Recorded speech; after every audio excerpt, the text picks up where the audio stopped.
Olá, seja muito bem-vindo. Eu sou o Gabriel Vacarello, você está aqui no meu canal e hoje eu quero comentar com você a respeito de um tema que eu julgo ser de extrema importância. De fato, assim como no vídeo anterior, eu estava lendo e cheguei a uma conclusão específica a respeito de um tema que é muito importante na vida de qualquer um de nós, que é a formação de virtudes. De fato, o nome do livro que eu estou lendo se chama O Caminho das Virtudes, escrito pelo professor Victor Salles, professor Victor Salles Pinheiro.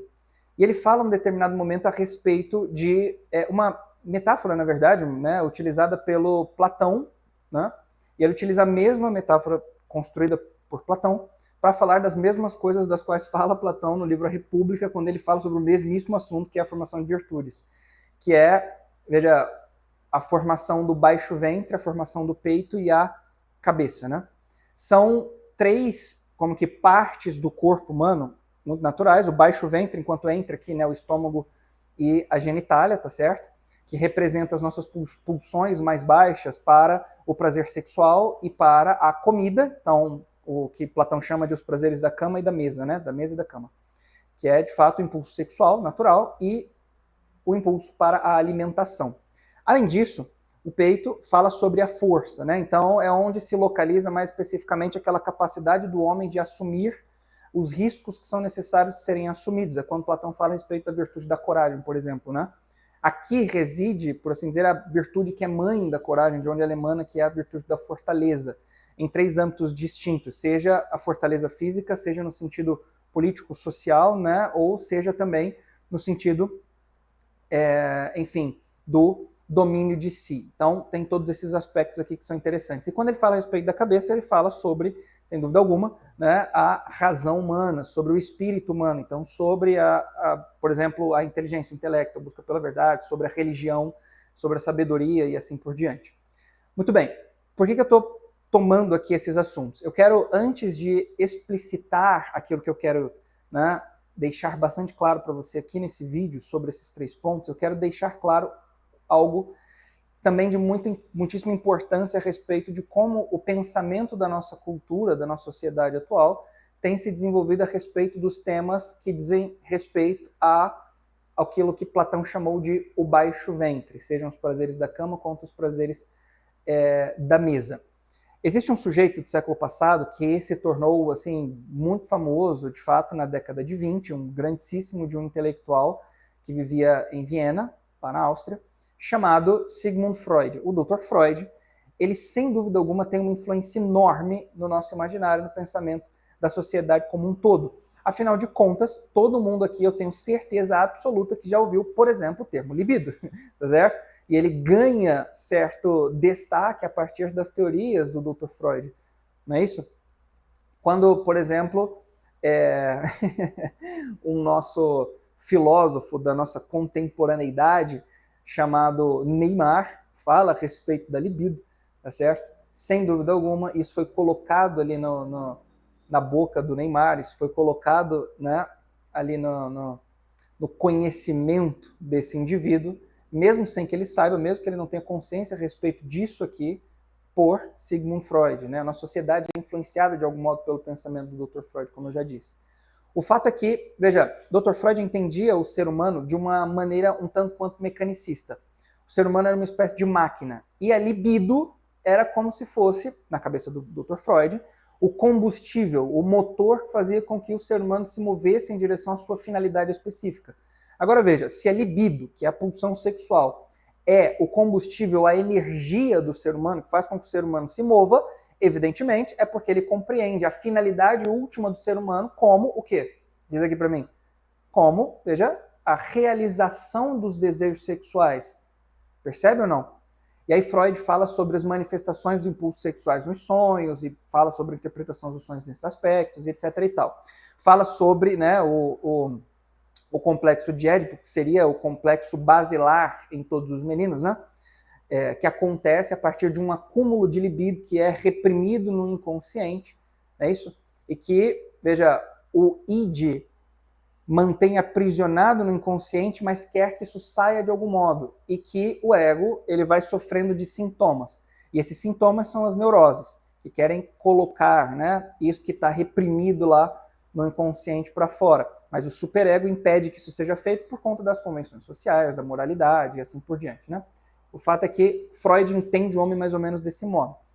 E aí, essa energia que move o homem, ela precisa ser colocada para fora, e quando ela é colocada para fora, sem dúvida alguma, veja, numa pulsão que precisa se realizar sexualmente.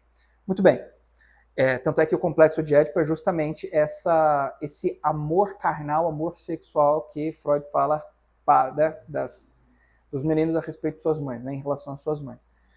Muito bem.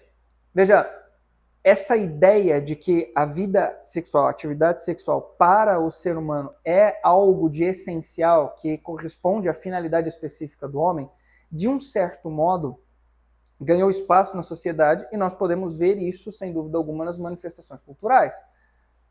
Que eu não sei se a gente pode chamar efetivamente de cultura, bem na verdade, mas o fato é que quando nós olhamos para a música atual, e eu não estou falando da música mais escrachada, aquela que nós entendemos ao menos, né, como o funk brasileiro, mas a música pop internacional, as músicas produzidas pela indústria americana também são assim escrachadamente apelativas, mas a gente não entende muito bem inglês, então a gente não liga muito. Mas o fato é que é assim que funciona, né? O fato é que a sexualidade está, assim, exageradamente, né, aí na sociedade, correndo solta, como que de algum modo fazendo com que os homens construam a finalidade da sua vida com base nisso aí. Por que a gente quer ganhar muito dinheiro? Porque a gente quer um conforto, porque quer, e assim por diante. O fato é que esse sentido aqui, o prazer se tornou o fim último da nossa existência. Eu estou tomando o prazer sexual especificamente para falar a respeito de uma das pulsões da qual Platão colocou lá no tema do baixo ventre, mas eu vou responder já já o porquê que eu coloquei aquilo no início. Aguenta aí. O fato é que, veja bem, de algum modo, o desejo de prazer, a satisfação dos nossos impulsos mais carnais, eles estão aí de maneira exagerada na nossa cultura como sendo colocados como a finalidade da nossa existência. Vídeo, por exemplo, os fast foods também, os comerciais, como é que eles funcionam e assim por diante.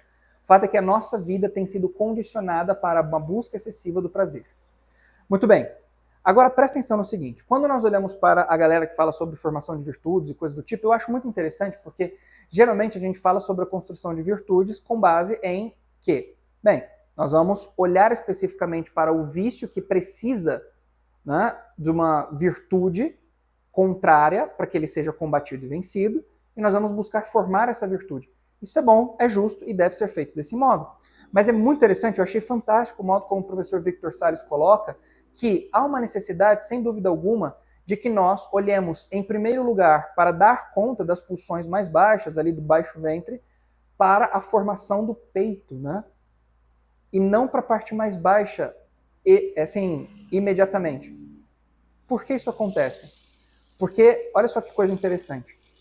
Por ocasião de um dado humano, um dado antropológico, chamado queda ou pecado original, o que o homem tem é uma facilidade para abraçar aquilo que é fácil, aquilo que dá prazer, aquilo que corresponde às pulsões mais físicas, mais corpóreas, mais afetivas, e deixar de lado aquilo que é, veja, uma moção da razão, do intelecto, aquilo que é próprio da vida espiritual no sentido religioso da coisa. Porque é mais fácil eu agir em conformidade com o meu corpo do que com o meu espírito. E se nós colocarmos um contra o outro, muito dificilmente a razão, muito dificilmente o espírito ganha. Quem ganha é a carne nesse sentido. Porque o espírito está enfraquecido. E se nós colocamos em combate as duas coisas, a carne ganha. O que nós precisamos fazer? Ele diz que é necessário formar o peito para que nós tenhamos a capacidade de abraçar os sacrifícios necessários para formar o baixo ventre. Se nós imprimirmos, se nós, né, lutarmos imediatamente, tentando com força, impor a força da razão, a força do espírito em cima do baixo ventre, isso não vai funcionar. É necessário para que nós formemos a temperança, a moderação, para que nós formemos a castidade, para que nós formemos a continência, é necessário que nós formemos antes a fortaleza, aqui, que isso esteja forte. Por quê? Qual é o modo segundo o qual nós iremos construir uma vida autenticamente casta? Atenção aqui que isso é um ponto importante. Nós precisamos fazer jejum, nós precisamos de banho gelado, nós precisamos de exercício físico. São três coisas que dependem necessariamente da formação disso aqui, antes da formação do baixo ventre, que dependem da formação do meu irascível, uma linguagem já um pouco mais também platônica, mas mais aristotélico-tomista, né? Eu preciso formar o meu apetite irascível para que eu consiga dar conta de abraçar os sacrifícios necessários de serem abraçados para vencer as minhas pulsões mais baixas. Como é que eu modero o meu comer? Através do jejum. Mas para fazer jejum eu preciso do domínio de si. O domínio de si depende da fortaleza. Nota um ponto interessante aqui entre parênteses.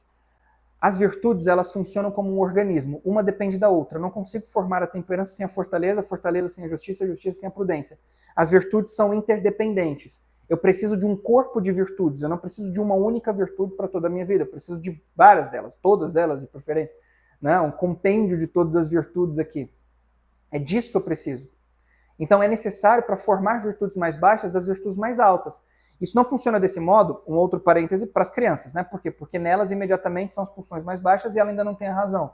Então eu preciso, veja, ela tem a razão evidentemente, mas eu digo, ela ainda não está desenvolvida a ponto de eu poder ali incutir ou começar um processo de formação da virtude da prudência, dando a ela sabedoria e coisa do tipo, né? Verdades, bases de cada uma das virtudes. Não, o que eu vou dar para ela, evidentemente, são nãos e sims e hábitos para que ela seja moderada por um ato não necessariamente dela, mas de uma consciência externa, que é a minha, né? Eu vou impor a ela certos hábitos para que ela seja formada nas virtudes.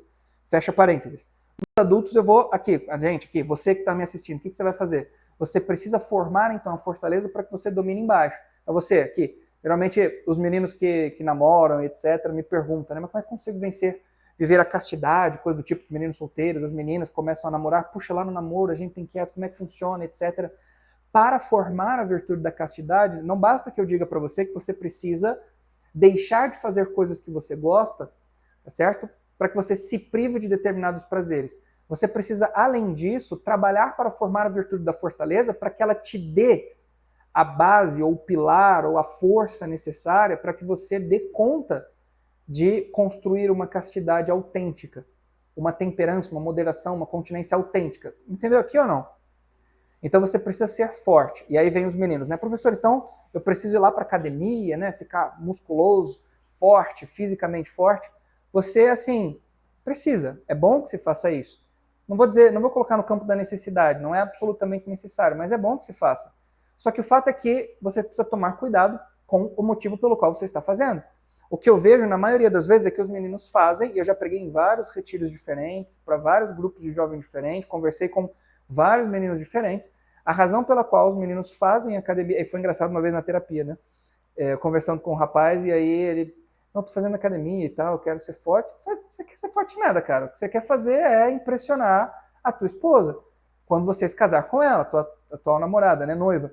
Você tá noivo agora, você tá fazendo academia para quando você tirar a camiseta ficar, uau, impressionado e tal, ou seja, você tá indo pra academia para ficar na frente do espelho, olhando para os seus próprios músculos e coisa do tipo.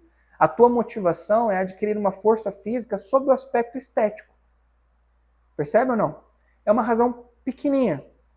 Ela não dá conta de fazer com que você tenha autêntica fortaleza. Como que você deve se aproximar dos exercícios físicos? Com uma disposição para sofrer o que é necessário de sofrer, para adquirir uma força que não é bem uma força física. Somente. A força física vai ser uma consequência. Mas a intenção de qualquer prática esportiva é adquirir uma força interior, um domínio de si sobre o próprio corpo, para ter a capacidade de moderar as próprias ações. Entendeu aqui? De alguma forma, a fortaleza ela será adquirida por você quando você tiver a capacidade de se relacionar consigo mesmo de uma maneira a dominar as próprias paixões, os próprios desejos, os próprios impulsos, resistindo-se a si mesmo pelo bem real daquilo que se deseja fazer, ou pelo bem do outro, ou pelo bem de si, no final das contas. Entenderam a relação que eu queria construir para você aqui na formação de virtudes? Então, muito bem, era isso que eu tinha para dizer hoje. Eu quero que você comente aqui se ficou alguma dúvida ou o que você achou desse vídeo. Também curta esse vídeo, se inscreva aí no canal, tá certo? Porque isso ajuda bastante aqui no meu trabalho. Então, um forte abraço, fique com Deus e até a próxima. Tchau!